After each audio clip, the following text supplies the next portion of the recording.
पवित्र तो देह वाणी पुण्य पवित्र तो देह वाणी पुण्य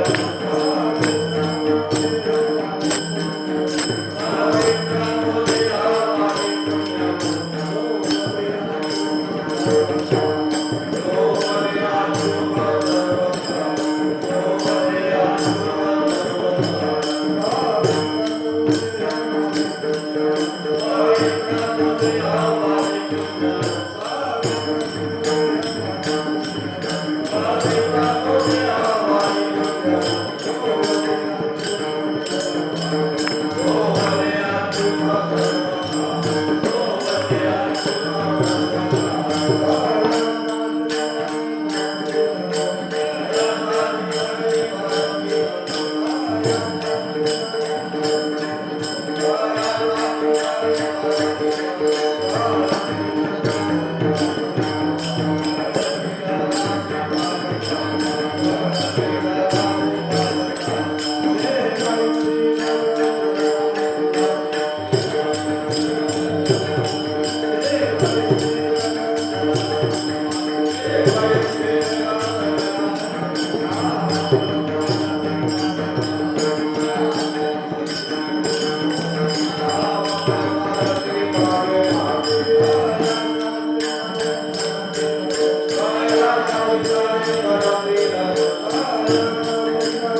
पवित्र तो देह वाणी पुण्यवंत गोवदे अच्युत सर्व काळ तयाच्या चिंतने तरतील दोषे तयाच्या चिंतने तरतील दोषे जळतील राशी पातकांच्या देव इच्छिरद चरणाचे माते देव इच्छिरद चरणाचे माते धावत चालते मागे मागे तयाच्या चिंतने तरतील दोषे जळतील राशी पातकांच्या तुका म्हणे देव भक्ताचा संगम तुका म्हणे देव भक्ताचा संगम हे देव नाम त्रिवेणीचा तयाच्या चिंतने तरतील दोषे जळतील राशी पातकांच्या पांडुरंगा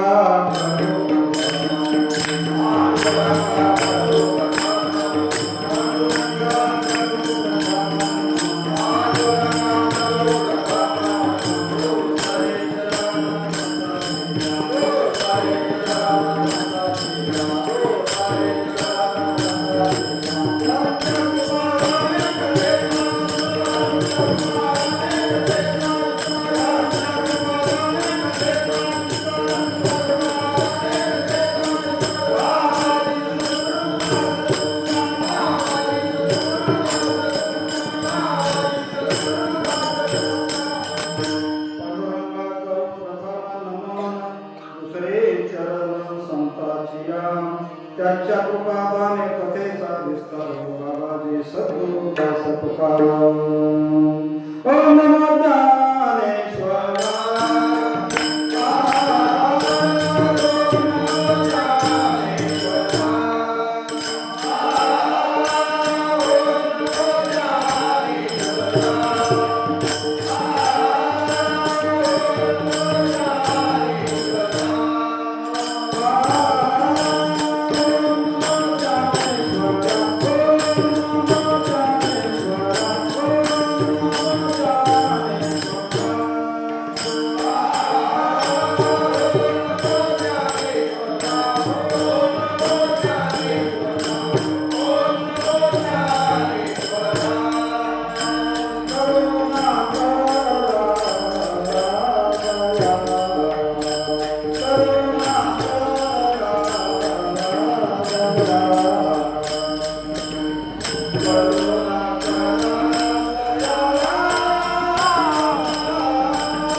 द्वन्द्वातीतं गगनसदृशं तत्त्वमस्यादिलक्षणम् एकं नित्यमलमचलं सर्वादिसाक्षिभूतं भावातीतं त्रिगुणरहितं सद्गुरुं तं नमामि। नमो विशदबोधविदधा विद्यारविन्द्रप्रबोधा पराप्रमेय प्रमदाविलासिया नमो संसारतमसूर्या अपरिणीत परमवीर्या तरुणतरप्रिया लालनलीला नमो जगदखिलपालना मंगलमणिनिधाना सज्जनवरचन्दना राजलिंगा नमो चित्तचकोरचन्द्रा आत्मान भव नरेन्द्रा कृतिसारसमुद्रा नमथा नमो स्वभाव भजन भाजना भवेद पुंगभंजना विश्वद्धभवना श्री गुरुराया मजरदयी सद्गुरु जेने तारिलो हा संसार गुरु मनोनि विशेषत्या बेजावरे आता हृदय आपुले चौफा मुनिया भले वरे वैसव पावले श्री गुरूंची आता कृपा भांडवल सोडी भरी मती माझी पोतरी ज्ञान पथिरपुरी स्वरा माता ते संताची माता चरणावरी साष्टांग हे करी दंडवत सेवे लागे सेवक झालो सेवे लागे सेवक झालो भागवतो तुमच्या निज चरणा अहो तुकया स्वामी देवा या करावा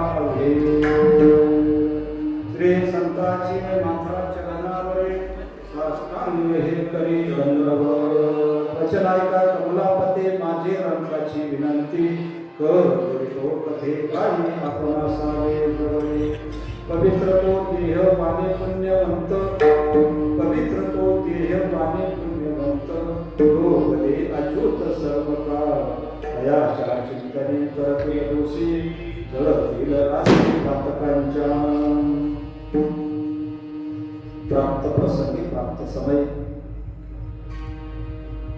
तुम्ही समोर बसलेले सर्व गुरुपुत्र निखळ आत्मे जो अभंग आपण शिवकर्ता उच्चारला आहे वैराग्याचे महामेरू देवनिवासी अध्यात्मशाही इमारत आहे त्या इमारतीच्या कलस्थानी असणारे अशा तऱ्हे जगद्गुरु कोबाय यांचा चार चरणाचा आणि संतांचं जे पावित्र्य आहे त्या पावित्र्याचा महिमा सांगणारा तुमच्या आमच्या साधकाच्या दृष्टिकोनातून नामधारकाच्या दृष्टिकोनातून गुरुपुत्रांच्या दृष्टिकोनातून असलेला अत्यंत महत्वाचा अभंग या ठिकाणी सेवेकरता उच्चारला.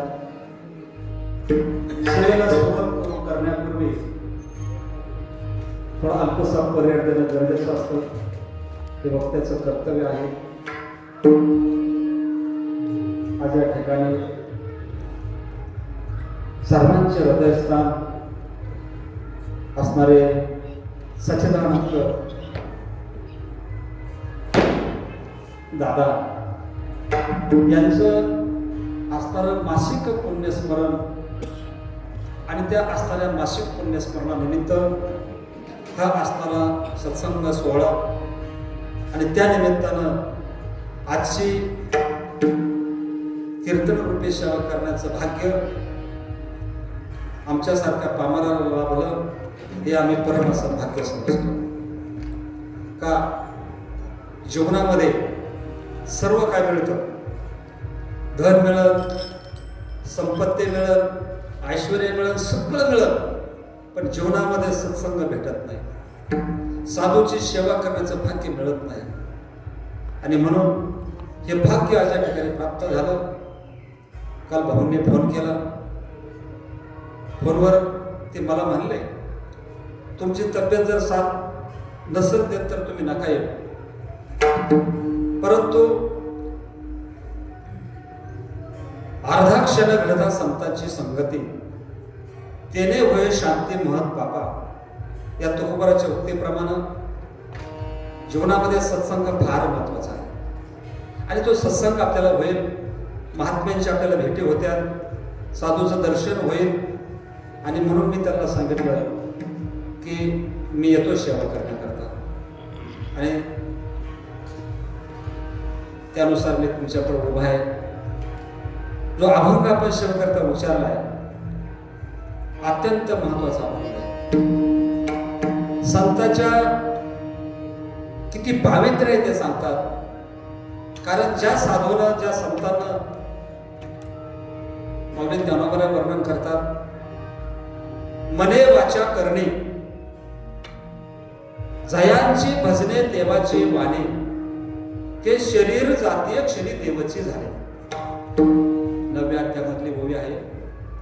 आयुष्यभर ज्यांनी मनानं, वाचन आणि कायन त्या भगवान परमात्म्याचं चिंतन केलं, सद्गुरूचं चिंतन केलं, सद्गुरूची सेवा केली, ते महात्मे ज्यावेळेस देह ठेवतात त्यावेळेस ते देह ठेवत्या क्षणीच देवच होतात. आणि असे आपल्या सर्वांचे हृदयस्थान असे असणारे दादा यांच्या जीवनपटाचा विचार केला, जीवन चरित्राचा विचार जर केला तर आयुष्यभर खऱ्या अर्थानं सद्गुरूचीच सेवा केली, सद्गुरूचं दास्यत्व केलं, मनानं वाचन कायानं तेच चिंतन केलं, तेच भजन केलं. आणि म्हणून माऊली जाहीर सांगतात असे जे महात्मा आहेत ते शरीर जाते क्षणी देवची झाले. आणि म्हणून अशा अत्यंत पवित्र अशा दरबारामध्ये आपण या ठिकाणी आहोत. तर संतांच्या पावित्र्याचं वर्णन करत असताना अनेक प्रकारे संतांच्या पावित्र्याचं वर्णन सर्व संतांनी केलं, शास्त्राने केलं. तर अभंगाचा जो विषय आहे महाराज सांगतात ज्यांनी आयुष्यभर त्या सद्गुरूचं चिंतन केलं, नामाचं चिंतन केलं, मनानं केलं, वाचन केलं, ते शरीर जाते क्षणी देवच झालेच. परंतु त्यांचा असणारा हा जो नासका जो देह आहे तो देह स्वतः त्यांचा पवित्र झाला. आणि त्यांची जी वाणी आहे ती वाणी सुद्धा त्यांची पवित्र आहे. पवित्र तो देह, वाणी पुण्यवंत. आणि त्यांच्या नामस्मरणामध्ये म्हणजे संतांच्या नामस्मरणामध्ये एवढी ताकद आहे. ते सांगतात तयाच्या चिंतने तरतील दोषी. त्यांचं नुसतं चिंतन जरी केलं, नुसतं दादा दादा जरी म्हणले, श्रीपाद श्रीपाद जरी म्हटले तरी पण ते सांगतात तयाच्या चिंतने तरतील दोषी. आपले जे दोष आहेत ते दोष ते सांगतात नाहीशे होते. तयाच्या चिंतने तरतील दोषी. आणि जळतील राशी पातकांच्या, आपल्या पापाच्या राशीच्या राशी जरी असल्या तरी पण त्यांच्या चिंतनानं, नुसत्या साधूच्या चिंतनानं आपल्या पापाच्या राशीच्या राशी जळून जातात ते सांगतात. आणि त्याच्या पुढे जाऊन सांगतात त्यांचं पावित्र्य किती आहे, त्यांचं पावित्र्य किती आहे. तर त्यांच्या चरणराजाची जी धूळ आहे त्या चरणराजाच्या धुळीचं कर रज आम्हाला प्राप्त व्हावं असं स्वतः भगवान परमात्मा त्याची इच्छा करतात. देव इच्छी रज चरणीची माती. आणि ते संत जर पुढे जर चालले तर त्यांच्या पाठीमागं भगवान परमात्मा चालतात. देव इच्छी रज चरणाची माती. आणि धावत चालती मागे मागे. आणि शेवटच्या चरणामध्ये सांगतात तुका म्हणे देव भक्ताचा संगम. जिथं साधू आहेत तिथे सांगतात देव आणि देव भक्ताचा संगम त्या ठिकाणी होतो. आणि तिथे एक ओघ तयार होतो. कोणता ओघ तयार होतो? तेथे ओघ नाम त्रिवेणीचा. देव भक्त आणि नाम हा त्रिवेणी संगम त्या ठिकाणी प्राप्त होतो. प्रयागला त्रिवेणी संगम त्या ठिकाणी गंगा, यमुना आणि सरस्वती या तिन्हीचा संगम होतो त्या ठिकाणी. आणि तिथं तो त्रिवेणी संगम जो आहे तो त्रिवेणी संगम असा आहे, एक गुप्त आहे आणि दोन प्रगट आहेत. एक गुप्त आहे आणि दोन प्रगट आहेत. गंगा यमुना प्रगट आहेत आणि सरस्वती माता मात्र गुप्त आहे. तसं तुकोबरा म्हणतात देवभक्ताचा संगम तेथे ओघ नाम त्रिवेणीचा. तिथं त्रिवेणी संगम होतो. कोणता त्रिवेणी संगम होतो? देव, भक्त आणि नाम. मग जसं सरस्वती अप्रगट आहे आणि गंगा यमुना प्रगट आहे, मग इथं या त्रिवेणी संगमामध्ये काय प्रगट आहे काय अप्रगट आहे? तर देव भक्त हे प्रगट आहे आणि नाम मात्र अप्रगट आहे. या तिन्हीचा संगम इथं होतो. याचं चिंतन करत असताना समजण्याकरता मी 2 मिनिटांमध्ये दृष्टांत सांगून जाईल. आता माता माऊल्यांना तुम्ही वेणी घालता. वेणीला पदर किती आहेत बरं ताई? किती पदर? 3. पण दिसतात किती? आहेत 3 पदर पण दिसतात 2च. तसं इथं त्रिवेणी संगम होतो. देव, भक्त आणि नाम. नाम अप्रगट आहे, नाम गुह्य आहे, नाम दिसत नाही, पण देव आणि भक्त दिसतात. असं तुकोबराचं म्हणण्याचा अर्थ आहे. तर थोडक्यामध्ये अभंगाचा भावार्थ तुमच्याकडे मी प्रकट केला. मी मोठा कीर्तनकार नाही, फक्त एक सद्गुरूचा बच्चा आहे. हो, सद्गुरूचं दास्यत्व आहे. आणि म्हणून जे बोलणार आहे ते त्यांच्याच मुखातनं बोलणार आहे. ते बोलून घेणार आहे. आपण बोलत नाही. आपल्याला वाटतं आपण बोलतो पण आपण बोलत नाही. कीर्तनकार वाटतं मी कीर्तन करतो, ऐकायला वाटतं मी ऐकतो. आपण काहीच ऐकत नाही, बोलत नाही, सगळं तो करतो. साळुंकी मंजूळ बोलत असे वाणी, शिकविता धनी वेगळाच म्हटलेला आहे. किंवा माऊली ज्ञानेश्वरीमध्ये सांगतात, म्या बोलविल्या वेद बोले, म्या चालविल्या सूर्य चाले, आणि जगाशी चळिता मीच. मी बोलवलं तर वेद बोलतोय, मी चालवलं तर सूर्य चालतोय. नवसे संपूर्ण जगाचं चलन वलन जे होतं ते माझ्या सत्यानं होतंय म्हणले. वृक्षाच्या पाने आले ज्याची सत्ता राहिली अंतामध्ये कोठे. आणि म्हणून त्यांचं कीर्तन तेच करून घेणार आहेत आणि त्यांचं सर्वस्व तेच करून घेणार आहेत. आपण फक्त निमित्त आहोत, निमित्ताचा धनी केला असे प्राणी. जरी आपण निमित्त असलो तरी, परंतु आपण जीवदशेला आलेले आहोत. पण हे श्रवण करत असताना आपण त्या मनाच्या कानानं श्रवण करून आपल्या अंतर्वृत्तीमध्ये ते काहीतरी उतरवलं पाहिजे. त्याच्याकरता खऱ्या अर्थाने हे नियोजन आहे. तर ऐका, संतांच्या पावित्र्याचं वर्णन करत असताना अनेक प्रकारे वर्णन करता येतं. त्यांच्या वाणीचं पावित्र्य, त्यांच्या संगतीचं पावित्र्य, त्यांच्या चरणराजाचं पावित्र्य, त्यांच्या बोलण्याचं पावित्र्य, अनेक प्रकारे त्यांचं वर्णन करता येतं. बघा, त्यांच्या संगतीमध्ये कितीही अज्ञानी जरी आला, पापी जरी आला, तरी माऊली ज्ञानोबाला सांगतात, जयांचे नाव तीर्थ राहो, दर्शनी प्रशस्ती ठावो, जयाशनी ब्रह्मभाव भ्रांतासई. त्यांचं नाव तीर्थराज आहे. कोणाचं? साधूचं. तीर्थराज आहेत. आणि त्यांच्या संगतीत ते सांगतात, किती जरी अज्ञानी असला त्याच्याने संख्या ब्रह्मभाव भ्रांतासई. किती भ्रांती असली त्याला, किती चित्ताची विक्षिप्तता असली तरी, चंचलता असली तरी, ते सांगतात की त्यांना ती ब्रह्मस्थिती प्राप्त होते. एवढी ताकद त्यांच्या संगतीमध्ये आहे. नवीन सांगतात, ते जर बोलले, जयाचे बोले धर्मुजिये, दिठी मासुती ते वेगे, देखे स्वर्ग सुगादी खेळू जायचा. काय सुंदर चिंतन आहे बघा माऊलीचं.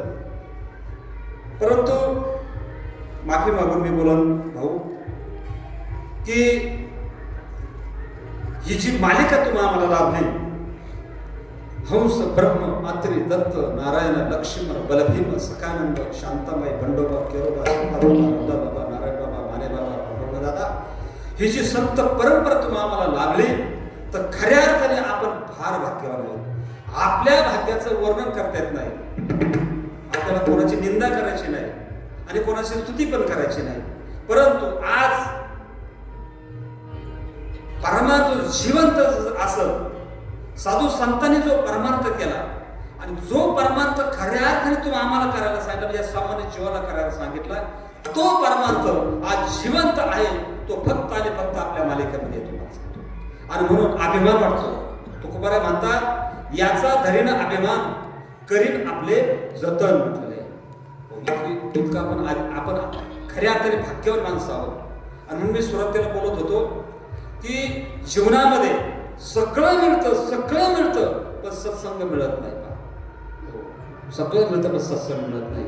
आणि सत्संग ज्यांना प्राप्त होतो, ज्यांना मिळतो, त्यांचं भाग्याचं वर्णन करताच येत नाही. या वाणीनं तरी त्यांच्या भाग्याचं वर्णन करता येत नाही. पण निळोबा ठिकाणी सांगतात, निळा म्हणे साधू संग, भाग्याचे ते महाभाग्य म्हटले. असा सत्संग ज्यांच्या जीवनामध्ये येतो, असे संत ज्यांच्या जीवनामध्ये येतात, ते निश्चितपणे त्यांचं जे भाग्य आहे त्या भाग्याचं वर्णन करतात आणि सांगतात, महाभाग्याचे ते भाग्य म्हटलेले. कशा करता सत्संग करायचा, का सत्संग करायचा आहे बघा. एकच फक्त फैसला करून घ्यायचा आहे. फैसला करून घ्यायचा आहे. कोणता फैसला करायचा आहे? मी नेमकं कोण आहे आणि देव नेमकं कोण आहे, हा फैसला होण्याकरता खऱ्या अर्थाने कीर्तन प्रवचन आहे. त्याच्याकरता एवढा 8 तास आहे, त्याच्याकरता मासिक पुण्यस्मरण आहे, त्याच्याकरता पुण्यतिथी आहे. फक्त फैसला झाला पाहिजे. साधू संतांनी फैसला सांगितला बघा. ज्यावेळेस आपल्याला नाम दिलं, अनुग्रह दिला, प्रबोध दिला, त्यावेळेस फैसला सांगितला साधू संतांनी, अरे बाबा तू नेमकं कोण आहेस, कोण येत आपण. आपण देहरूप नसून आपण आत्मरूप आहोत. कोण आहेत आपण? आत्मरूप आहोत. आणि आत्मा हा देव आहे. कोण? आत्मा हा देव आहे. माऊली ज्ञानोबराय सांगतात, देव देव म्हणून व्यर्थ का फिरसी, निज देव नेनशी मुळी कोण. देवा नाही रूप, देवा नाही नाव, देवा नाही गाव कोठे काय. ज्ञान देव म्हणे भजा आत्मदेवा, न अखंडित सेवा करा त्याची. मायबाप ऐका, फैसला होणं गरजेचं आहे, निश्चय होणं फार गरजेचं आहे परमार्थामध्ये. आपल्याला महात्माने सांगितलं की भाऊ तुझ्या अंगावर कापू शक कपडे काय आपल्याला. आपल्याला सर्वात त्या महात्म्याचा संग झाला, कृपा झाली म्हणून आपण सांगू शकतो, खात्रीनं सांगू शकतो की माझ्या अंगावर कापड नाही कापूस आहे कापूस. आपण प्रत्येक जण सांगू शकतो का?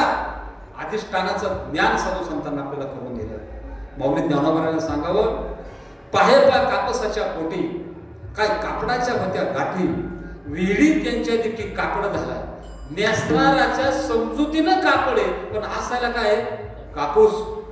तसं तुम्ही आम्ही दिसायला माणसं आहोत पण असायला कोण आहे? कोण आहे असायला?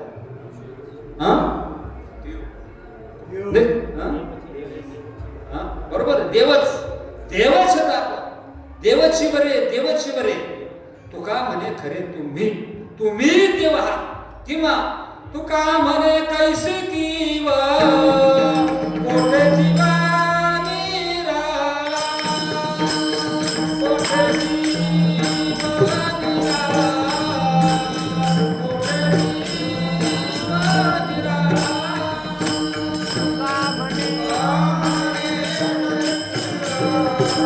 कोठे जीवानी राळा.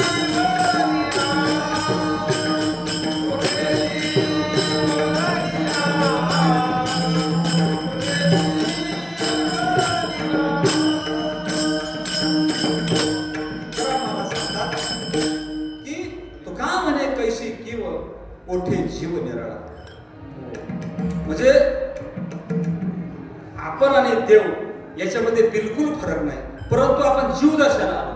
कशामुळे आलो जीवदशाला? माऊली म्हणतात, प्रकृती कर्म कीजे ती म्या केली भ्रमे, या नाव बोलीचे जीव. प्रकृती कर्म करते, कारण हा देह मुळात कर्म प्रधान देह. कर्म हे घडणारच, परंतु ते कर्म त्याचा आपण काय घेतला? अहंभाव घेतला. मी करतो, माझ्यामुळे होतं. आणि परिणाम काय झाला? त्याला जीवदशा प्राप्त झाली. किंवा कल्पना अविद्या त्याने झाला जीव. माया उपाधी शिव बोलत होती. वास्तविक पाहता आपण देवच आहोत, परंतु आपण देवच आहोत हे साधू संतांनी आपल्याला सांगितलं. परंतु मला सांगा बाबा, खऱ्या अर्थाने किती जणांचा निश्चय झाला, किती नामधारकाचा निश्चय झाला की मीच देव आहे म्हणून. बाहेरच्यांचा आपल्याला विचार नाही करायचा.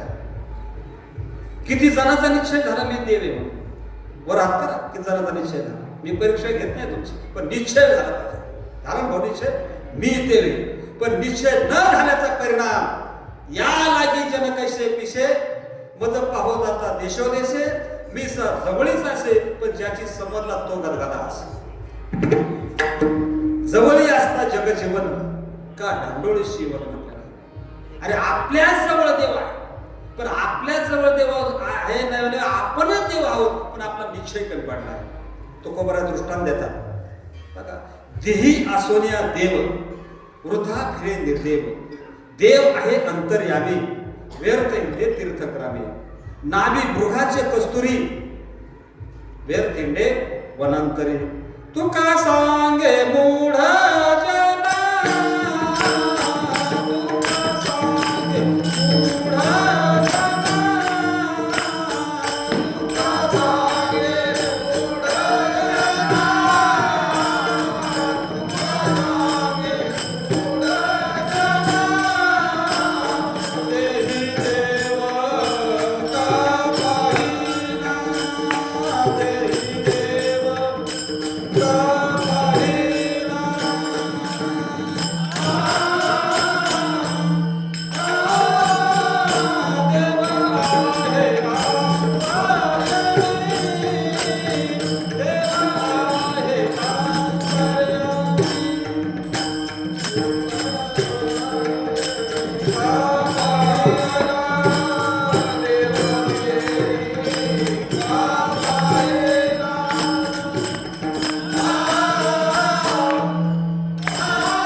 आहे हरणाच्या बेंबीत कस्तुरी आहे.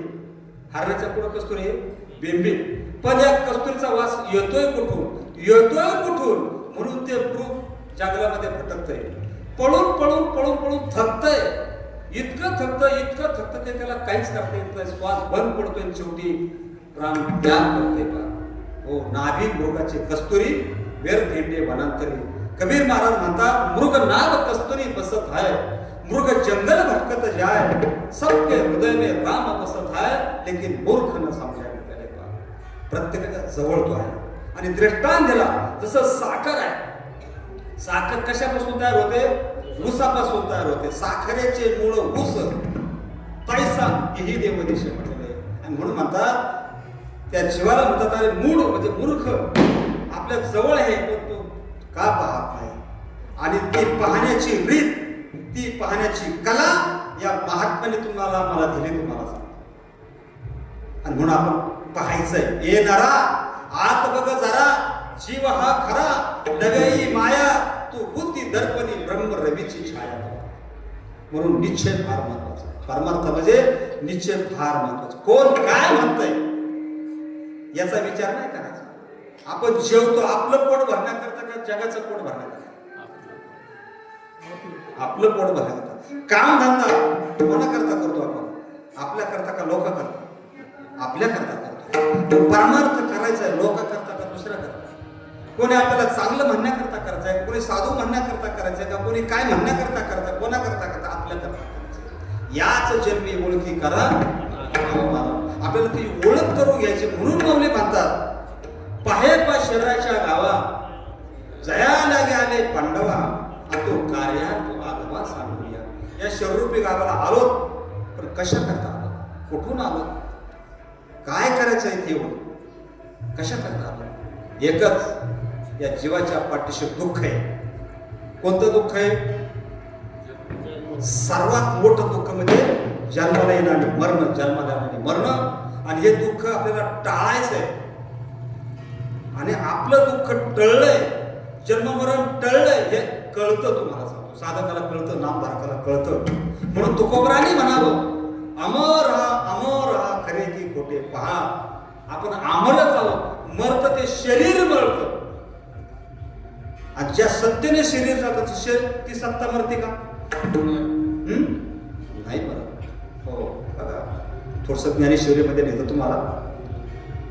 काय झालं दादांच्या बाबांच्या कृपेने मला माहित नाही, पण ज्ञानेश्वरीच्या बाहेर ना भाऊ बोलताच येत नाही. ते सांगतात जैसे स्वप्ना माझी देखीचे, ते स्वप्नाची साथ आपायचे.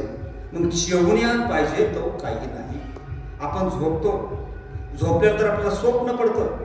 आणि स्वप्न पडल्यानंतर आपल्याला एखादं दृश्य आपल्याला त्या स्वप्नामध्ये दिसतं.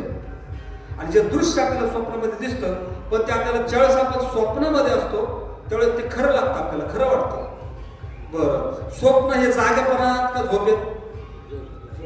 झोपेत. स्वप्नाची कारण निद्रा म्हटलेलं आहे. आणि ज्यावेळेस आपण जागा होतो म्हणजे चेवण्या पाहिजे, म्हणजे चेवण्या म्हणजे जागा होतो. ज्यावेळेस आपण जागा होतो आणि जागा झाल्यानंतर जे दृश्य जे स्वप्न आपल्याला पडलं ते आपल्याला दिसतं का? ते लगेच काय वाटतं? मिथ्या होतं. आपल्याला वाटतं आपल्याला स्वप्न पडेल आणि स्वप्न काय खरं असतं. म्हणजे जसं स्वप्न पडलं आणि स्वप्न पडल्यानंतर ज्यावेळेस जागा होतो त्यावेळेस आपल्याला ते स्वप्न जसं मिथ्या वाटतं, तसं ज्या मायेमुळे आपल्याला हे जगत भासतंय, मायेमुळे आपल्याला जगत भासतंय, हे जगत कसं आहे तसंच आहे. तैशी जाण माया तू भ्रम तू हासी वाया, शस्त्रे अनितल्या छाया जैशी आंधी न रूपी. काय बोलाय बघा, तशी ती हे जगत आहे. बघा आपली सावली आहे आणि आपल्या सावलीला शस्त्राने वार करायचे, तलवारीने वार करायचे रे भाऊ. आणि रक्तबंबाळ झालाय, सावलीला वार केलेत आणि दवाखान्यामध्ये ऍडमिट व्हायला जायचं. काय म्हणून डॉक्टर गेल्या कशाला वार करायचे? सावलीला वार करायचे. आणि सावलीला वार करून दवाखान्यामध्ये ऍडमिट व्हायला जायचे. डॉक्टर म्हणून चक्कर आहे का काय? तैशी जाण माया म्हटले, शस्त्रे आणि तल्या छाया जैशी आंधी न रूपे. तसं त्या सावलीला जसं शस्त्राने वार करावा आणि ते आपल्या शरीराला बिलकुल स्पर्श सुद्धा करत नाही, तशी माया आहे. आणि त्याच्याकरता परत मानवाने दृष्टांत दिला पहा. कोणता दृष्टांत दिला? का पूर्ण कुंभ ओलांडेला तिसे बिंबाकार उदेशे भ्रंशला परी भानू नाही नासला तया सवे पहा राजू. भानू नाही म्हणजे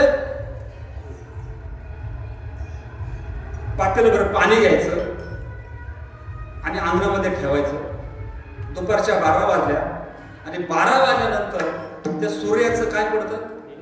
त्याच्यामध्ये प्रतिबिंब पडतं. हुबेहूब सूर्यासारखं दिसतं, पण सूर्य असतो का? नसतो. पण अज्ञानी जीव कदाचित त्याला सूर्य म्हणतो, सूर्याचं प्रतिबिंब पडते, सूर्य समजतो. पण ते पाणी आपल्या हातानं सांगलं म्हणा, त्याच्यामध्ये काहीतरी हालचाल झाली म्हणा, मग त्याचं ते प्रतिबिंब असतं. ते प्रतिबिंब दिसतं का आपल्याला? दिसत नाही. दिसतं नाही. माऊली म्हणतात का पूर्ण कुंभ ओलांडेला तिथे बिंबाकार उदेशे भ्रंशला परी भानू म्हणजे सूर्य नाही नासला. म्हणजे सूर्याचा नाश होत नाही. सूर्य आहे तसाच आहे, सूर्याचा नाश होत नाही. किंवा ना तरी मठी आकाश जैसे मठा कृती अवतरले असे आणि त्याची बंगले आकाशे स्वरूपाचे. आता हे जे मठ आहे, मठ आहे. आता जे आकाश आहे, आकाश म्हणजे पोकळी. जर ती त्याचे प्रकार झाले घटाकाश, मठाकाश, मधाकाश, बाहेर जे आहे ते मधाकाश. आता हे जे याला मठाकाश म्हणतात, म्हणजे ह्या आकाराची पोकळी आहेत तयार झाली, त्याला मठाकाश म्हणतात. आता हे मठाकाश म्हणजे समजायचं घर आहे आपलं छोटंसं. आता ते पडलं, भिंती पडल्या. भिंती पडल्यानंतर घराचा नाश झाला. घराचा नाश झाला. घराचा नाश झाला, परंतु जी पोकळी होती त्या पोकळीचा नाश झाला का? पोकळी आहे तशीच आहे, फक्त ती पोकळी काय झाली? या मध आकाशामध्ये काय झाली? विलीन झाली. म्हणजे पोकळीचा नाश होत नाही. तसं आपण हा विषय चालला होता. मरतं कोण? शरीर मरतं का आत्मा मरतो? जे चैतन्य मरतं. तैसे शरीराच्या लोपी सर्वता नाश नाही स्वरूपी म्हणून तू हे आरोपी भ्रांती बाबा. म्हणून भगवान परमात्मा म्हणतात, अर्जुना तू उगा त्याच्यावर भ्रांती करून घेऊ नकोस, उगाच आरोप लावू नकोस. कोण मरतं? शरीर मरतं का कोण मरतं? त्यात झालं शरीर मरतं, शरीराचा नाश झालेला आहे. आत्मा हा कसा आहे? नैनम छंदंती शस्त्रानी नैनम दाती भावका जाळीता जळेना तोडीता तोडेना कापिता कापेना. तसा आत्मा आहे आणि ते स्वरूप आपल्या प्रत्येक जीवाचं स्वरूप आहे. प्रत्येक जीवाचं काय स्वरूप आहे. आणि मग नाश जो होतो, नाश शरीराचा होतो, तत्वाचा नाश होत नाही. आणि तुम्ही आम्ही मग नेमकं कोण आहोत? शरीर आहोत का ते तत्व आपण आहोत? आपण अनेक कीर्तनातून ऐकतो ना, मी कोण आहे करावा विचार, ऐकतो ना आपण. मग आपण नेमकं तत्व आहोत, चैतन्य आहोत का शरीर आहोत? आपण जगडे महाराज वासुदेव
मी वासुदेवच आहे.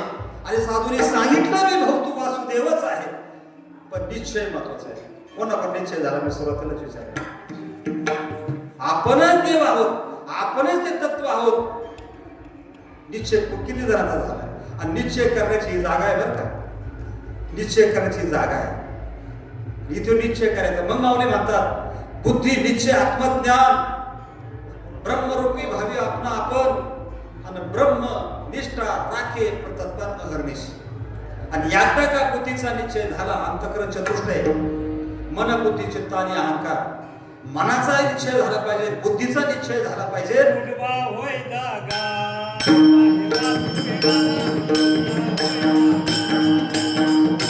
होय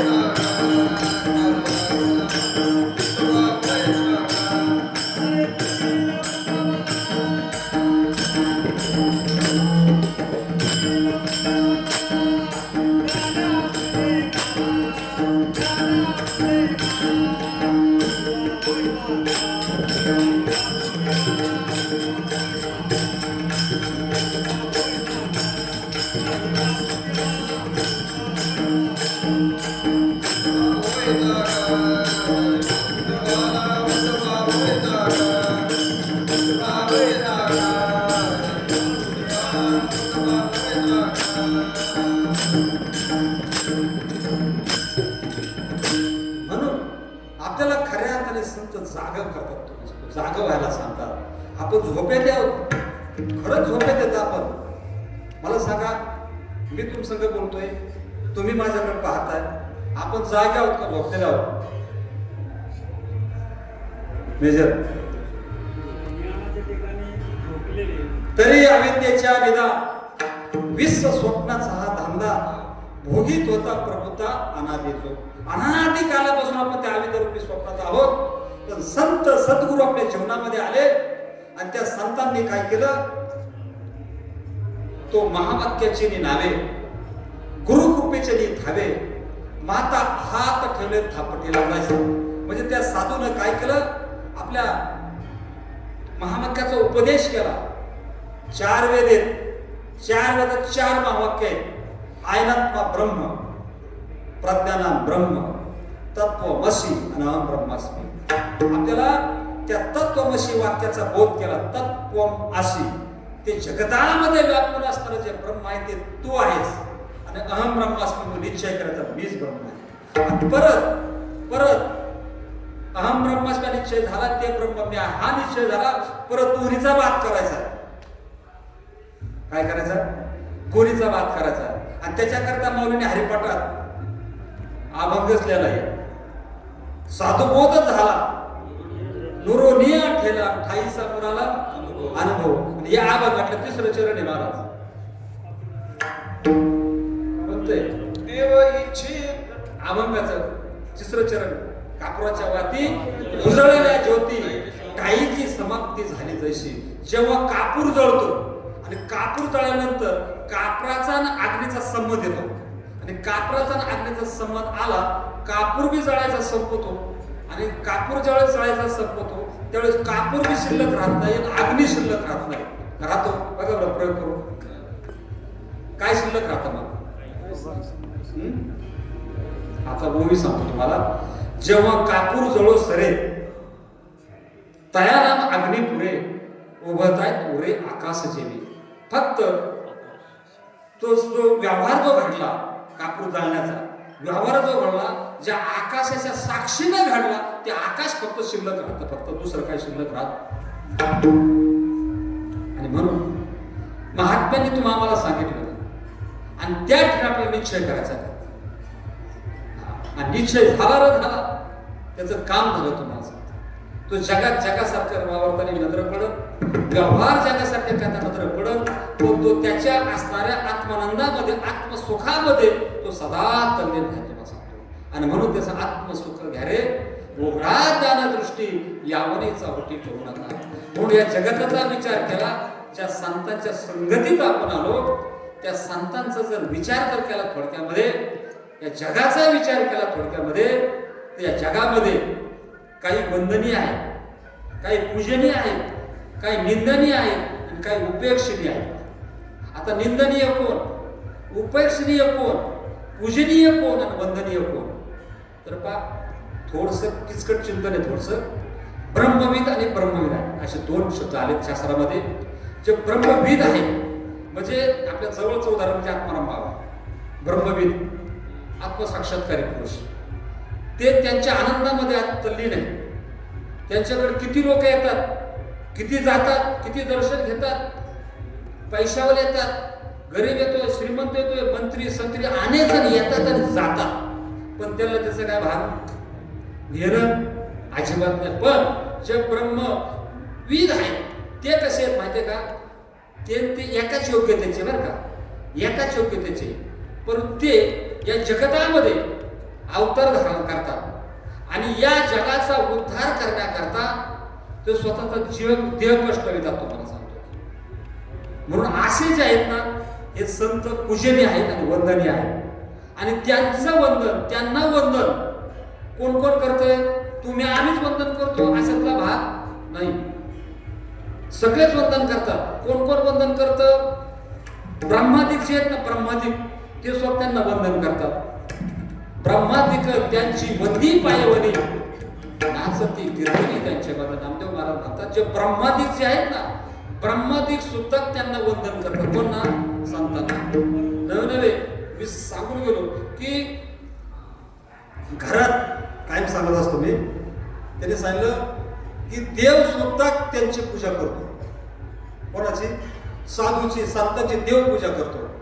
आणि बघा, कदाचित आपण आपल्या घरी जर पूजा करतोय आणि आपल्या घरी पूजा करत असताना कदाचित एखादा साधू बर का, माझ्यासारखा महाराज नाही, कीर्तनकार नाही, पण साधू जर कदाचित आपल्या दारात आला तर त्या सत्शिष्याने त्या साधकाला काय करावं? देवाची पूजा सोडून द्यायची आणि त्या साधूची पूजा कर. देव सारावे परते संत पूजावे आरते. आणि कदाचित तो जर देवाची पूजा करीत बसला आणि त्या संतांना तसंच दारात उभं जर केलं तर ते सांगतात येती दगड तैशा परी, मंत्र पुष्प देवा शिरी येती दगड तैशा परी. ते म्हणतात माझ्या शिरावर, माझ्या डोक्यावर दगड पाडल्यासारखं ओझं होते मला. ते सांगतात म्हणजे मग साधूची किती श्रेष्ठता आहे, किती साधूला मान आहे, किती महिमान आहे साधूची. आणि म्हणून ते सांगतात की ते असणारा तो परमात्मा आहे, तो परमात्मा सुद्धा त्यांची सेवा करतोय. इतकं साधूचं श्रेष्ठत्व आहे.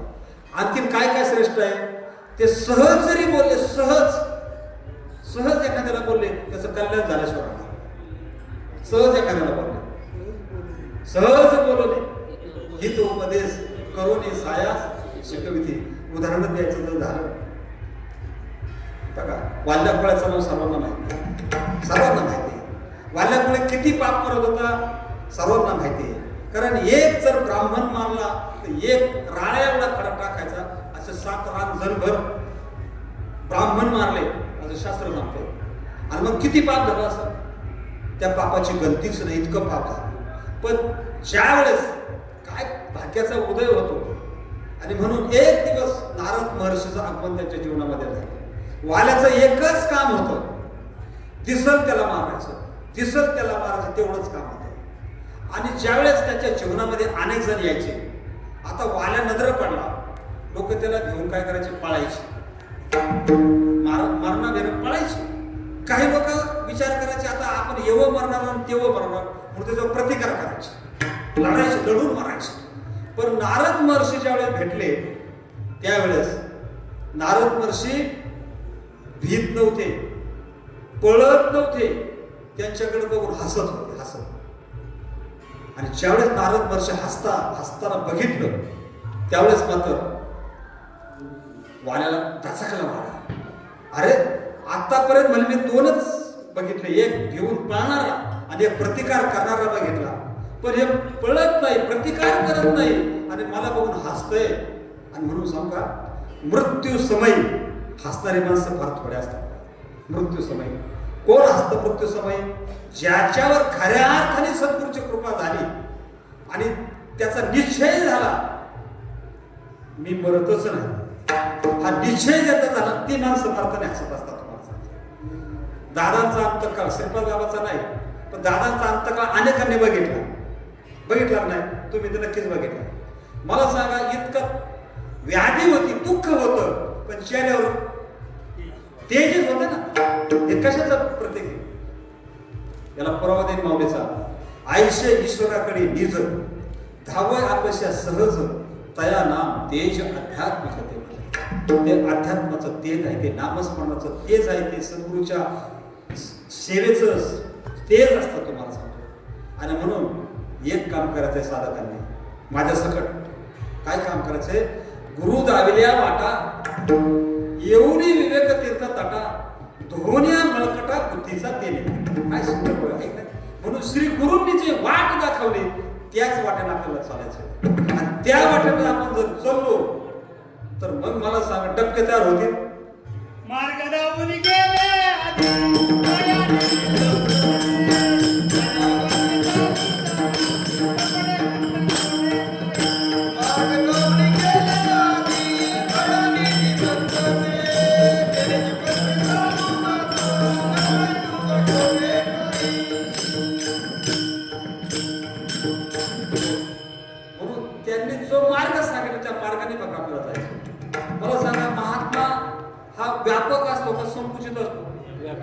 व्यापक आहे महात्मा. व्यापक हा महात्मा कोणा एका ठराविक व्यक्तीपुरता नाही, कुठल्या समाजापुरता नाही. महात्मा हा व्यापक आहे. साधू व्यापक असतात पा. म्हणून संकुचित वृत्तीला आपण बघायचं नाही. साधू हे कुठले साधू असू द्या. आता इथं दादा आहे, आमच्या भागाचं स्वामी येतो माझा, शेख मोहम्मद बाबा आहेत, तात्या महापुरुष आहेत. ही जी मंडळी आहे, आपल्याला वाटतंय कोणी त्यांना त्यांच्या समाजापुरतं पाहतोय, त्यांच्या नातेवाईकापुरतं पाहतोय, विचार करतोय. ही मंडळी व्यापक आहे. व्यापक विश्व व्यापून उरलेली, ऐसा ज्याचा अनुभव विश्वदेव सत्यत्वे, असे जे महात्मे व्यापक असतात. आणि आपली वृत्ती सुद्धा व्यापक आणि जड वृत्ती व्यापक होते, त्या होणाऱ्या व्यापक वृत्तीला भक्ती म्हणतात. बरं का काय म्हणतात? आता मी सांगतो तुम्हाला. आयशे देवा समरसे दृष्टीचे उल्हासे तया भक्तीपै आयशे आम्ही म्हणू. अशी समदृष्टी आहे म्हणा त्यावेळेला तुझी होईल.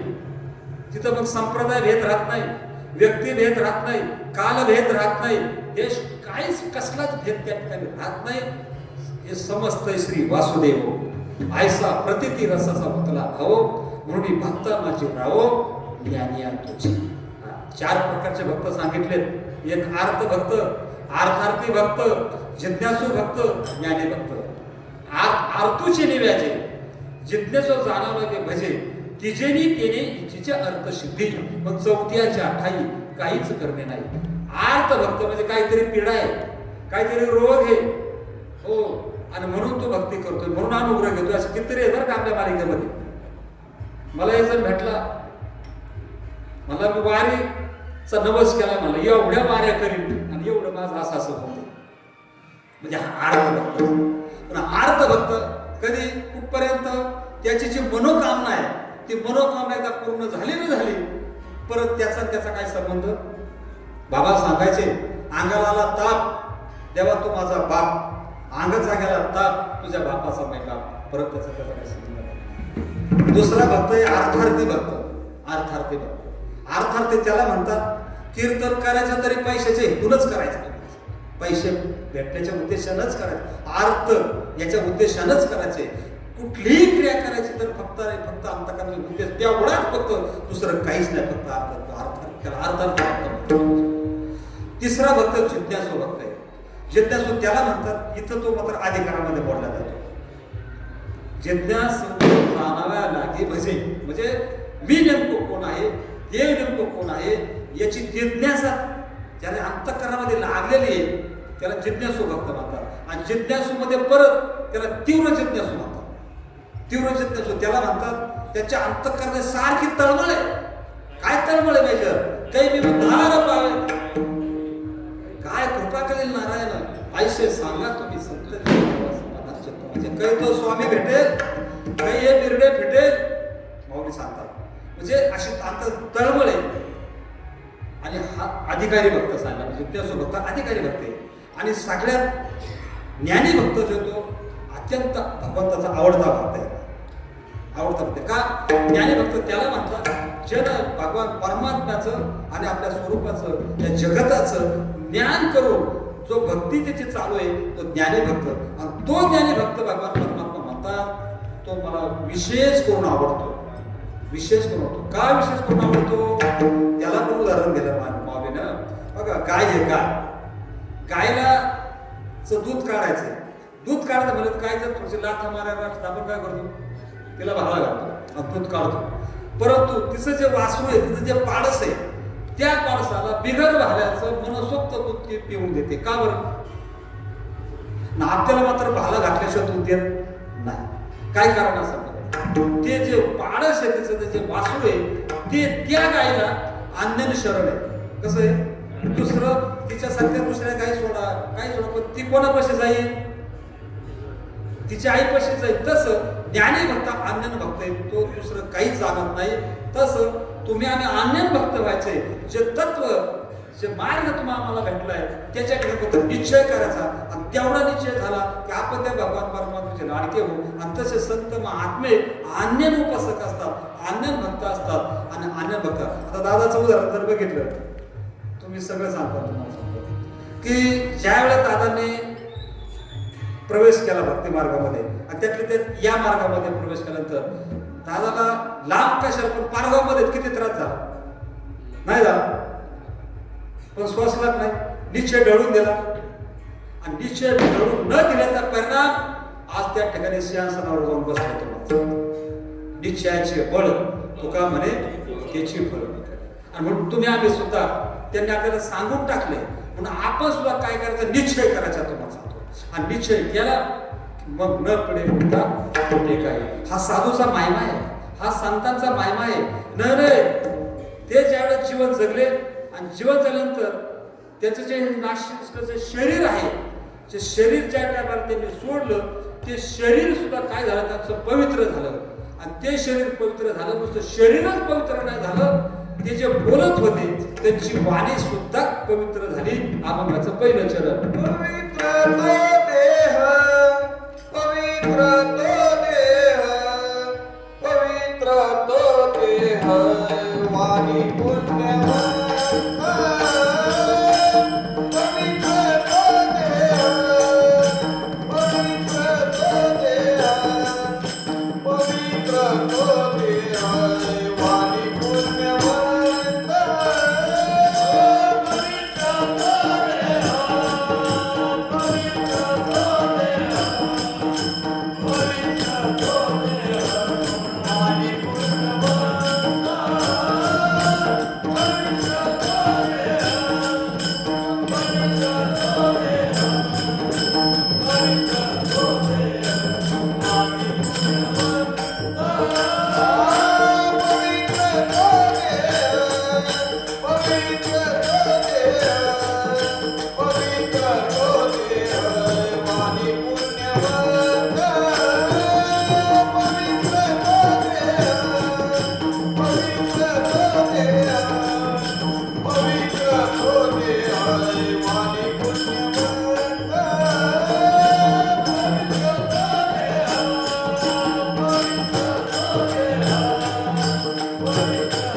पवित्र तो देह वाणी पुण्यवंत.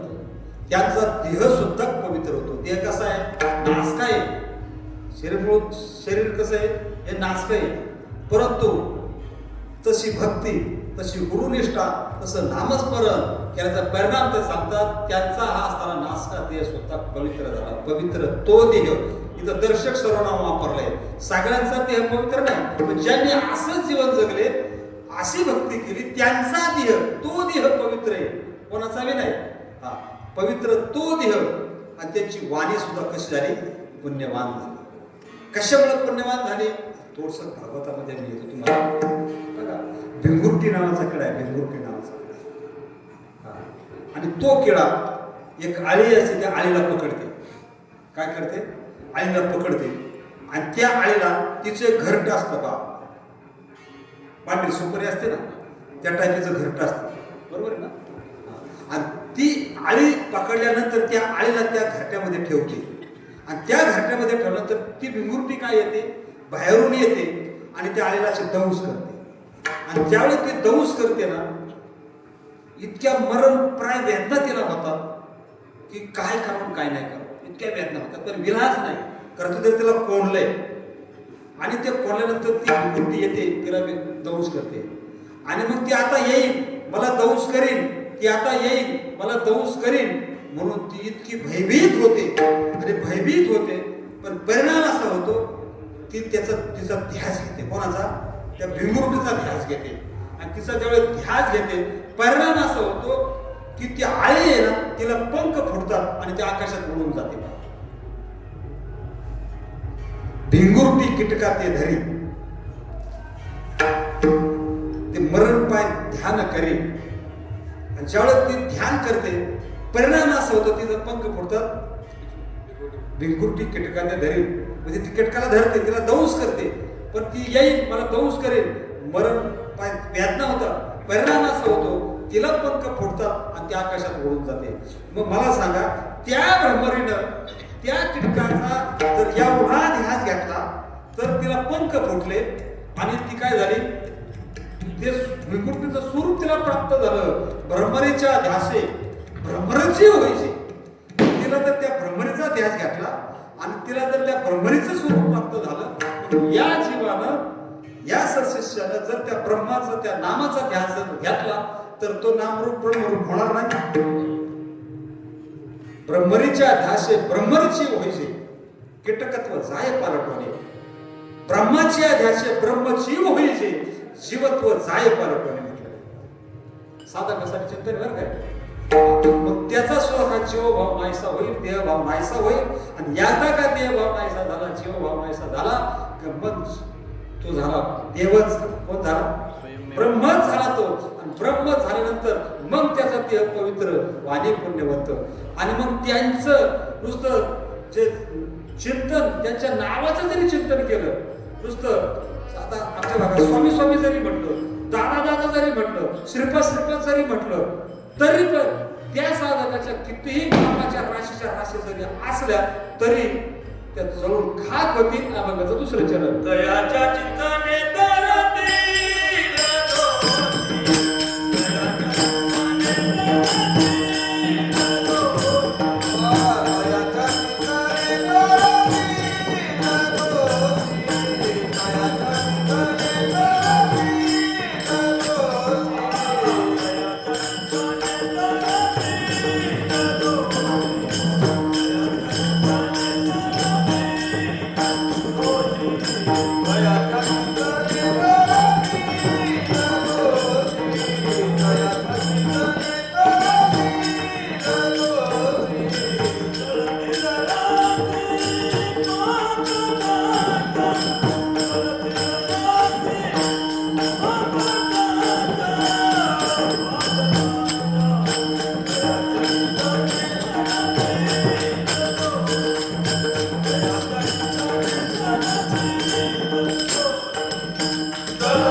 संत जीवनावर आपण किती जरी बोललो ना, किती जरी बोललो तरी ते आपलं पूर्ण होणार नाही संत जीवनावर. पण एक त्या संतांमध्ये एवढी शक्ती आहे, त्यांचं आपण पाप होतं आपल्या हातून, काही विषय मला पाप घडतच, परंतु त्या पापाची निवृत्ती जरी करायची असेल, त्या संतांचं जर भजन केलं, संतांचं नामस्मरण केलं, तरी त्या पापाची निवृत्ती होते. आणि पुण्यवान जरी आपल्याला व्हायचं असलं तरी त्या संतांचं भजन जर केलं, नामस्मरण जर केलं, तरी पण आपण पुण्यवान होऊ शकतो. पहा सुंदरामध्ये काकड्यामध्ये पुण्यवंत व्हावे हो, आणि पापाची निवृत्ती करायची असेल तरी तो का म्हणे पापे जाते संतांची या जपे. एवढी ताकद संतांमध्ये आहे, त्यांच्या नामस्मरणामध्ये आहे. का ताकद? त्याचं एकच कारण आहे, त्यांनी आयुष्यभर संतांची म्हणजे त्यांच्या सद्गुरूंची जी आज्ञा आहे ती आज्ञा पाळली, श्रीगुरूंनी जी वाट दाखवली, श्रीगुरू जो बोध आहे त्या बोधावर निश्चय केला आणि परिणाम त्यांच्यामध्ये ताकद निर्माण झाली. आणि म्हणून आपल्याला जो एक संधी आहे, ही संधी आहे तुम्हाला सांगतो, बरवे झाले देवा नाही पडलो मृत्यूच्या हारी, वाचून आलो येतवरी. कोरोनाच्या काळामध्येच आपण गेलो असतो तर काय केलं असतं वय झाला, पण ठेवलंय त्याने आपल्याला खऱ्या अर्थाने, म्हणून आपला वेळ गेलेला आहे. कंसाला मरण कळालं, किती दिवस कळालं आधी? कंसाला 7 वर्ष कळालं. परीक्षेला किती दिवस कळालं आधी? 7 दिवस कळालं. आणि आणखी खटवांग राजाला किती कळालं? 1 तास आधी. मला सांगा, त्यांनी त्यांच्या जीवनाचं सार्थक करून घेतलं. खटवांग नावाचा राजा फक्त 1 तास 1 मिनिटामध्ये सांगून जाईल. पराक्रमी राजा आहे. ज्यावेळेस देवाचं आणि दानवाचं युद्ध झालं आणि युद्ध झाल्यानंतर देवाचा पराभव झाला, मग त्यांनी खटवांग राजाची मागणी केली, मदतीची मागणी केली. आणि ज्यावेळेस मदतीची मागणी केली त्यावेळेस ते त्याच्यामध्ये त्याला धावून गेले आणि देवांचा विजय झाला. आणि ज्यावेळेस देवाचा विजय झाला, विजय झाल्यानंतर सगळे देव ब्रह्मादेव प्रसन्न झाले आणि म्हणले आम्ही खूप झालो, आता तुम्हाला काय माग असते मागा. तो राजा आहे, त्याला काय कमी आहे? त्याला काय कमी राजा? त्याला मला काय कमी, मी कशाला तुम्हाला काय मागू म्हणले? नाही पण काहीतरी मागा म्हणले. म्हणजे काहीतरी न माग, पण एक गोष्ट तुम्हाला विचारतो म्हणले. का? म्हणजे माझं आयुष्य किती आहे? आणि त्यावेळेस त्यांच्या लक्षात आलं याचं आयुष्य फक्त किती 1 तास होत नाही. आणि 1 तासामध्ये जर तू जर मरणार आहे असं जर याला म्हटलं, एवढ्या मोठ्या युद्धामध्ये आपल्याला त्यांनी मदत केली, विजय प्राप्त करून दिला, आणि त्याला जर म्हटलं 2 तासाने मरणार आहे तर कसं शक्य आहे? त्यांनी सांगितलं आम्ही ही गोष्ट सांगू शकत नाही. त्यावेळेस त्यांनी त्यांना अभय दिलं आणि सांगितलं मी अभय देतो, काय असं ते सत्य सांगा मला तुम्ही. त्यावेळेस त्यांनी धाडस केलं आणि सांगितलं फक्त 1 तास तुम्हाला आयुष्य मिळतं. आणि 1 तास आयुष्य मिळलं एवढं कळालं.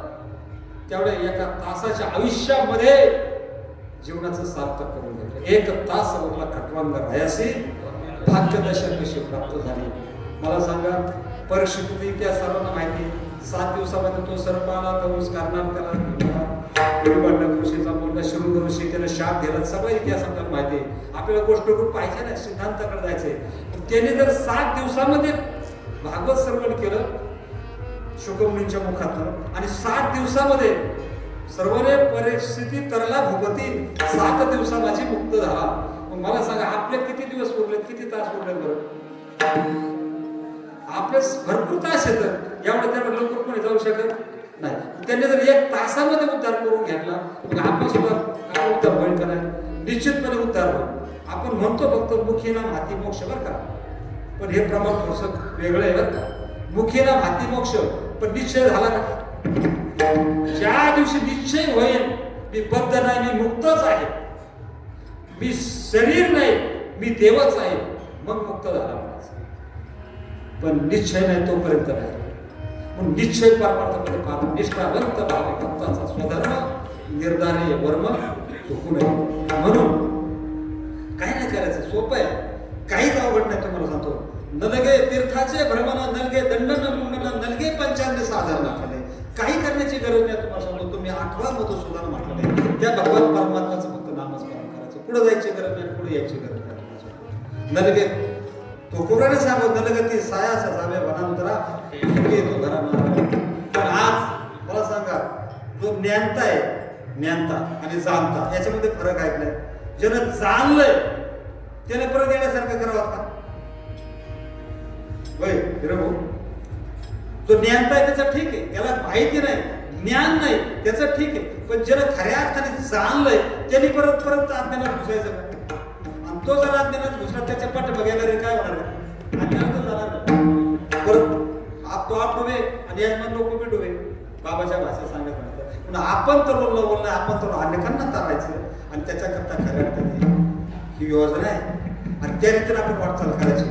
म्हणून असे जे संत आहेत ना, असे जे संत प्रमाण दिलं भाऊंनी आता दुसऱ्या चरणामध्ये, तायाच्या चिंतने तरतील दोषी जळतील राशी पातकाच्या राशीच्या राशी जरी असल्या तरी जळून जातील. मी वाल्यपणाचं उदाहरण सांगत होतो, थोडस बाजूला गेलो. किती पाक होतं, परंतु नाराज संत भेटले, ते हसत होते पण भीत नव्हते, प्रतिकार करत नव्हते. वाल्या दचकला आणि म्हणला मी वेगळीच जात पाहतोय, ही भीत नाही, प्रतिकार करत नाही, पळत पण नाही. आणि मग त्यांना समोर आले, नारदाच्या मुखातून उद्गार निघाले, वाल्या तू मला मारणार आहेस ना, मार. अरे तुझ्या हातून मरण असेल तर मी चुकवणार नाही, तू तरी कसा चुकवशील म्हणले. जे भागणार आहे ते घडणारच आहे, मग तुला मारायचं ना, निश्चितपणे मारा म्हटलं मला. पण एक काम कर, तू जे करतोय हे ज्यांच्या करता करतोय हे त्याच्यात तुझे वाटेकरी आहेत का? सर्वांना इतिहास माहिती आहे. आणि ज्यावेळेस विचार म्हणले जाऊ, अरे म्हणलं मी जर विचार केलं तुम्हाला भुलता म्हणून पळून जाशील, तर तिथं त्या झाडाला बंदिस्त केलं. आणि ज्यावेळेस विचारायला गेला, पत्नीला विचारलं, मुलांना विचारलं, भावांना विचारलं, बहिणींना विचारलं, सगळ्यांना विचारलं, मी जे पाप करतो या पापामध्ये तुम्ही वाटेकरी आहात का? त्यावेळेस सगळं नकारार्थी उत्तर मिळालं. विचार करा, ज्यांच्यामध्ये आपण आहोत ते आपले आहेत आपले. बहीण कुणाची, भाऊ कुणाचा, कोण कुणाचे, सगळे सोयरे मेल्यावरती सर्व राजे तुटतील धागे दोरे, राण्या मायेचा बाजार. बरं, मग दुसरा प्रश्न असा होतो, मग जर असं जरी आहेत मग यांना सोडून द्यायचं का? सोडून मी द्यायचं नाही. मग कसं राहायचं? फक्त कमलपत्र सारखं जीवन जगायचे. जेवी शाळा आता पद्मपत्र म्हणजे कमल बघा, पाण्यात भिजत ठेवायचं, ओलं होतं का बघायचं. किंवा आळूचं पान रात्र दिवस पाण्यात भिजत ठेवायचं, ओलं होतं का बघायचं. ताई प्रयोग करायचा घरी गेल्या, जसं ते आळूचं पान रात्र दिवस पाण्यात असतं पण ओलं होत नाही, तसं या समाजामध्ये राहायचं, नातेवाईकात राहायचं, सगळ्यात राहायचं, पण याच्यात आसून नसायचं. संसारी असावे आसोनी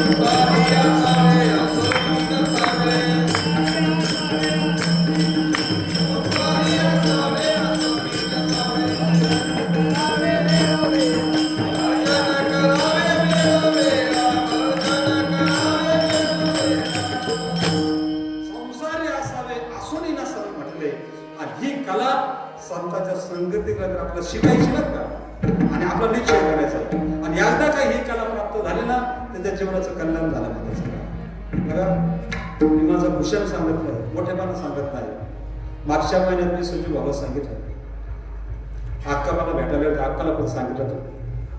ज्यावेळेस दवाखान्यामध्ये ऍडमिट असताना एक त्या रूममध्ये ऍडमिट शेवटचा घटका मोजत असताना तिथं असं एक असं गोल चित्र होतं.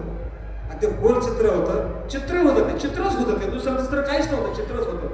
पण त्या चित्रामध्ये मला अशी संपूर्ण मालिका दिसायला लागली. ज्यावेळेस संपूर्ण मालिका दिसायला लागली, आमची धर्मपत्नी तिथं होती, तिला मी सांगितलं, अरे बघ तिथं सगळी मालिका आहेत, सगळे संत मंडळी आलेत म्हणले आपल्याला भेटायला. तिने तुम्हाला काहीतरी त्रास होतोय, भ्रम होतोय. म्हणलं तुला होत असं भ्रम, वाटत असं, पण भ्रम नाही, हे खरं आहे. त्या दिवशी संध्याकाळी झोपल्यानंतर अक्षरशः 2:30च्या दरम्यान अक्षरशः हुबेहूब बाबा आले आणि सांगितलं, उठा. म्हणलं महाराज कुठपर्यंत झोपायचंय, बहुत कुछ करणे आहे, आपल्याला उद्या घरी जायचंय. आणि दुसऱ्या दिवशी डॉक्टर काहीच म्हणले नव्हते तरी साखरच्या मारी आले, म्हणजे तुम्हाला आम्ही विचारायचं. हे कशा करता मी सांगतो की ज्यावेळेस आपण त्याचं होतो ना, मी होऊन माते याची हे लक्षण तुम्हाशीच साजे म्हटलेलं आहे. आपण त्यांचं व्हायचंय. आणि ज्यावेळेस त्यांचं होऊन आपण आपलं भक्ती करून आपण स्मरण करू, अरे आपलं ओझ होतं, ओझ त्याच्यावर ओझ, साधकाचं नामधारकाचं ओझ होतं त्याच्यावर.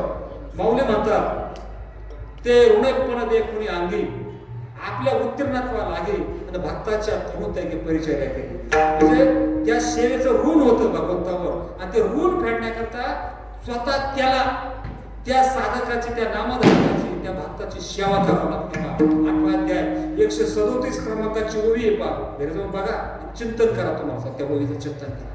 हे घडतंय.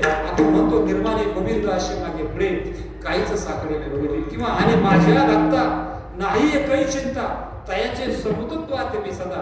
माझ्या भक्ताला चिंता करण्याचं कारणच नाही. सदोदित मागाने पर्वतीचं रक्षण करतो. तर आजही महात्मे आपलं रक्षण करतात. तुम्हाला सांगतो फक्त आपण त्यांचं होऊन राहायचंय. का म्हणे त्यांचे वारे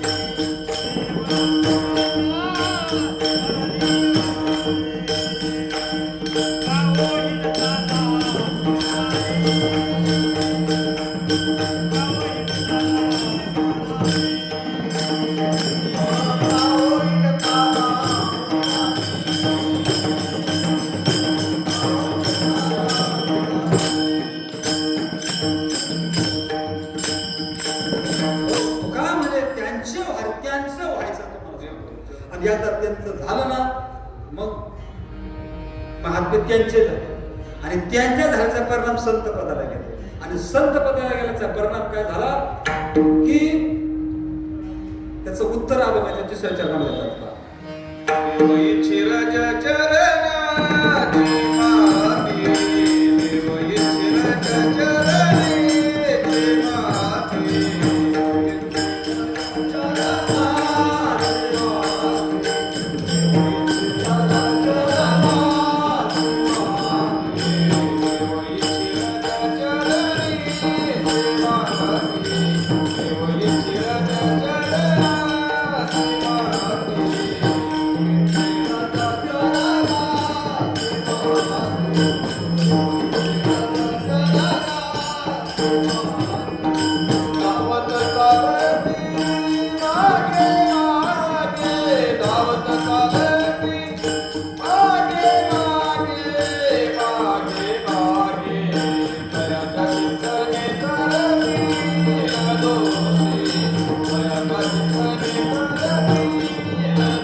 देव त्यांच्या चरणाची इच्छा करतात आणि ते चरण प्राप्त होण्याकरता देव त्यांच्या पाठीमागे चालतो.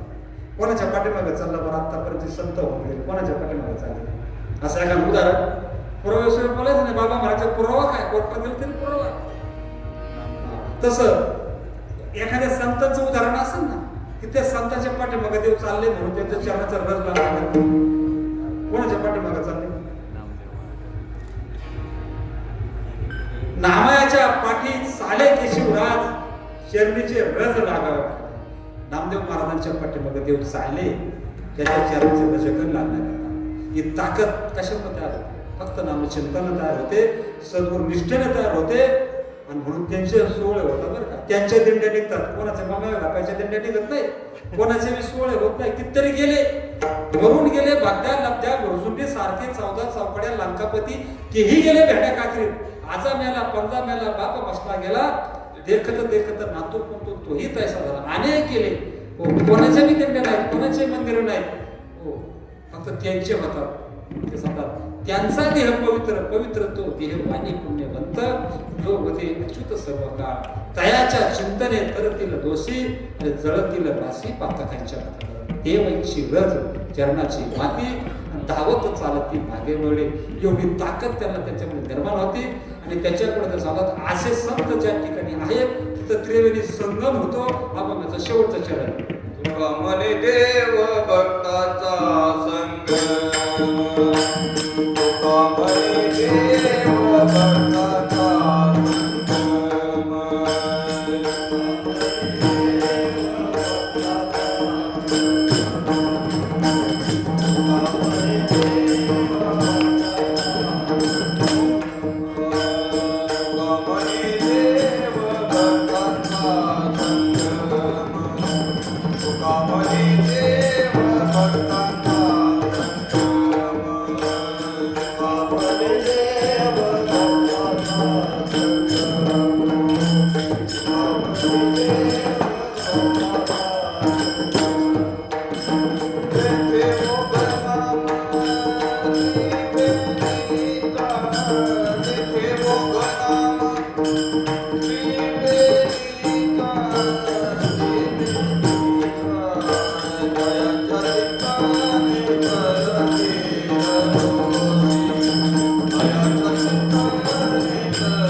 महाराज म्हणतात तुका म्हणे देव भक्ताचा संघ आणि तेथे भोग नाम त्रिवेणी संगम. आज जे संत महात्मे आहेत त्या ठिकाणी त्रिवेणी संगम होत असतो.